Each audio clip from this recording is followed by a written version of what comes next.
Hello everyone, ನಾನಿವತ್ತು ಗಿಣ್ ಮಾಡ್ತಾ ಇದ್ದೀನಿ. ಬನ್ನಿ ಹೇಗೆ ಮಾಡೋದು ಅಂತ ನೋಡೋಣ. ನಮ್ಮ ಪರಿಚಯ ಇರೋರೊಬ್ಬರು ಅವ್ರ ಹಸು ಕರು ಹಾಕಿತ್ತು ಅಂದ್ಬಿಟ್ಟು ನಮಗೆ ಗಿಣ್ ಹಾಲಿತ್ತು ಅಂತ ಕೊಟ್ಟಿದ್ರು.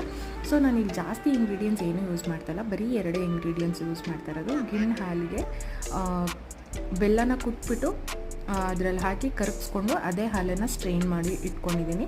ಸೊ 4ರಿಂದ 5 ಏಲಕ್ಕಿನ ಚೆನ್ನಾಗಿ ಕುಟ್ಬಿಟ್ಟು ಪೌಡ್ರ್ ಮಾಡಿ ಅದಕ್ಕೆ ಹಾಕಿ ಮಿಕ್ಸ್ ಮಾಡಿಕೊಂಡು, ಸೊ ಇಲ್ಲಿ ಸ್ಟೀಮ್ ಮಾಡೋದಕ್ಕೆ ನಾನು ಇಡ್ಲಿ ಪಾತ್ರೆನ ಇಟ್ಕೊಂಡಿದ್ದೀನಿ.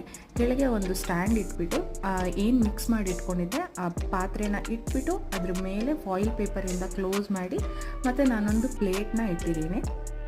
ಸೊ ನೀಟಾಗಿ 15 to 20 ಮಿನಿಟ್ಸ್ನ ನೀಟಾಗಿ ಅದನ್ನು ಬೇಯಿಸ್ಕೊಂಡಿದ್ದೀನಿ. ಸೊ ಬೇಯಿಸ್ಕೊಂಡಿದ್ದಾದಮೇಲೆ ಒಂದು ನೈಫ್ ಹೆಲ್ಪಿಂದ ನಾನು ಚೆಕ್ ಮಾಡ್ಕೊಂಡಿದ್ದೀನಿ ನೀಟಾಗಿ ಬೆಂದಿದೆಯಾ ಅಂತ. ಡಿಮೋಲ್ಡ್ ಮಾಡಿಕೊಂಡೆ. ಆರಿದ್ಮೇಲೆ ತುಂಬಾ ಸಾಫ್ಟಾಗಿ ಟೇಸ್ಟಿಯಾಗಿತ್ತು. ನಿಮಗೂ ಯಾರಿಗಾದರೂ ಗಿಣ್ ಹಾಲು ಸಿಕ್ಕಿದ್ರೆ ಟ್ರೈ ಮಾಡಿ ಅಂತ ಹೇಳ್ತಾ ಇದ್ದೀನಿ. So thanks for watching.